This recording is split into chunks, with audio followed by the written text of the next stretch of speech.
चांदनी रात में तन्हा में खुद से बातें करता हूँ। ख्वाब बिखरे हैं आँखों में, ख्वाबों को मैं ढूंढता हूँ।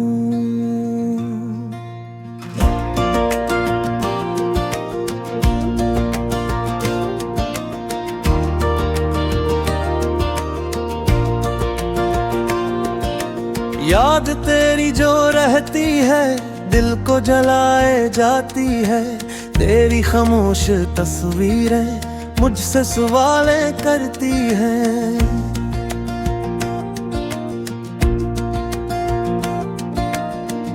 बारिश की हर बूंद में तेरा चेहरा दुखता है,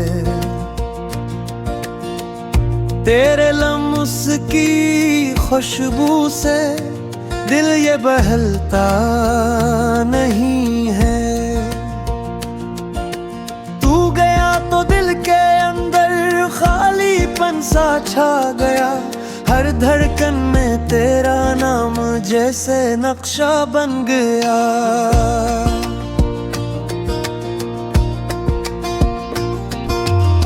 वक्त रुक गया लम्हों में, याद आगे मौसम बन के गम की चादर ओढ़े मैं सोया हूँ तेरे ख्वाब बन के।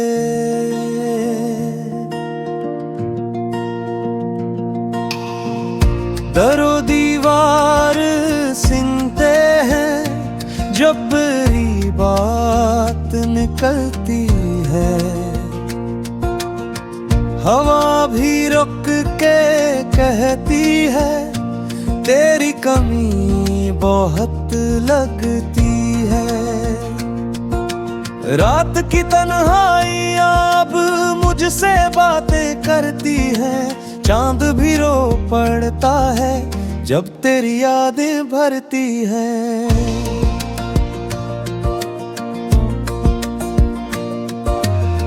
काश कोई लम्हा वापस आए, तू कह के मैं हूँ यहाँ, मगर किस्मत ने लिखा यही तू रहा नहीं मैं रहा वहाँ।